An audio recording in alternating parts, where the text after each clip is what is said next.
నమస్కారం.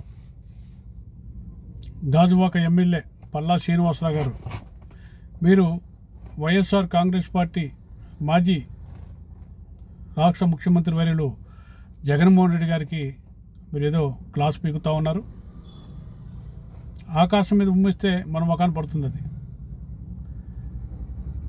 పరకామణిలో చోరీ జరిగింది, అదేదో చిన్నది కదా, $4 $5 అన్నారని చెప్పి జగన్మోహన్ రెడ్డి గారు అన్నారని చెప్పి మీరు దాన్ని పెద్ద భూతద్దంలాగా చూపిస్తూ ఉన్నారు. రాష్ట్ర ప్రజలకు తెలుసు. మీ ప్రభుత్వం అధికారంకి వచ్చి 20 నెలల్లో ఎన్ని కోట్ల అవినీతి జరుగుతూ ఉంది మీకు తెలియదా? మేము అడుగుతూ ఉన్నాం. గాజువాకలు కానివ్వండి, ముఖ్యంగా నేనుంటున్న అనకాపల్లి జిల్లాలో మైనింగ్ కానీ, ఇసుక దందా కానీ, భూదందా కానీ, కిడ్నాప్లు కానీ, క్వారీలు కానీ పర్మిషన్ లేకుండా విచ్చలవిడిగా అనకాపల్లి జిల్లాలో కోట్ల రూపాయల దందా జరుగుతుంది. మీకు తెలియదా? మీ మంత్రులు, మీ ఎమ్మెల్యేలు భూమి కబ్జాలు చేస్తారు, మీకు తెలియదా?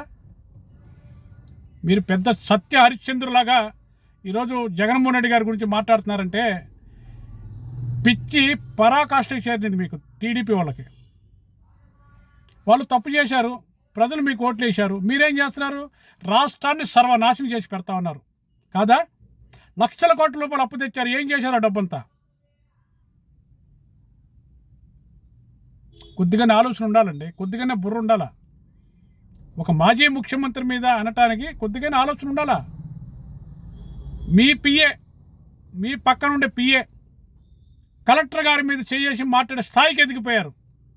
ఎవరిచ్చారు ఆ హక్కు? ఎంత ధైర్యం ఉంటే వాడికి చేస్తారు? ఒక ఐఏఎస్ ఆఫీసర్ మీద. ఐఏఎస్ అంటే తెలుసా మీ వాడికి, మీ పిఏకి? పిఏలకి అంత మర్యాద ఏంటండి మీరు ఇచ్చేది? పిఏ అంటే ఏంది? ఆయన పని ఏంటి? మీ ఫోన్లు అటెండ్ చేయటం, మీ బుక్కులు పట్టుకోవటం, మీరు చెప్పింది నోట్ చేసుకోవటం, అది పర్సనల్ పిఏ అంటే. మేము పల్లా శ్రీనివాసరావు బామ్మర్ది. ఏ రకంగా బామ్మర్ది అవుతారు మీ కాడు? ఏ రకంగా అవుతారండి? పల్లా శ్రీనివాసరావు గారు పరువు తీస్తూ ఉన్నారు మీరు. ఎవరిని ఎంతవరకు పెట్టాలో అంతవరకు పెట్టాలా? మీ పిఏ ఎన్ని భూదందాలు చేస్తున్నాడో తెలుసా? ఎన్ని కబ్జాలు చేస్తున్నాడో తెలుసా? ఎంతమంది ఆఫీసులు బెదిరిస్తున్నాడో తెలుసా? ఈరోజు ఒక ఐఏఎస్ ఆఫీసులు విలువ లేకుండా చేస్తూ ఉన్నారు. మేము అనకాపల్లి జిల్లా కలెక్టర్ గారికి వినిపించుకుంటా ఉన్నాం. మీరు 62 సంవత్సరాల ఉద్యోగం చేసే ఆఫీసులు మీరు. ఒక జిల్లాకి ఒక రకంగా చెప్పాలంటే ఒక జిల్లాకి మీరు రాజు. అలాంటిది మీరు మీ హోదాను మర్చిపోయి పరికమాల వాళ్ళందరూ పక్కన పెట్టుకొని ఈరోజు అనకాపల్లి జిల్లాలో కలెక్టర్గా మీరు వచ్చిన కానీ ఏమైనా చేశారమ్మా? ఎన్ని అర్జీలు వస్తున్నాయి మీకు? తీసి చెత్తపుట్లు వేస్తూ ఉన్నారు. ప్రభుత్వం చేతిలో కీలు బొమ్మ అయిపోయారు మీరు.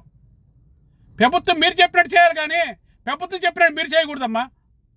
ప్రజలు జీతాలు కట్టే ట్యాక్స్తో మీకు జీతాలు ఇస్తున్నారు. అలాంటి ప్రజలు ఇచ్చే ఫిర్యాదులు మీరు ఏం చేస్తున్నారు చెప్పండి? అనకాపల్లి జిల్లాలో ఎంత దౌర్జన్యం జరుగుతుంది మీకు తెలియదా కలెక్టర్ గారు? మేము అడుగుతా ఉన్నాం సమాజ్వాదీ పార్టీ తరఫున జిల్లా కలెక్టర్ గారిని. పిఏలతో, ఎమ్మెల్యేలతో, మంత్రులతో రాజీలు పడి ఈరోజు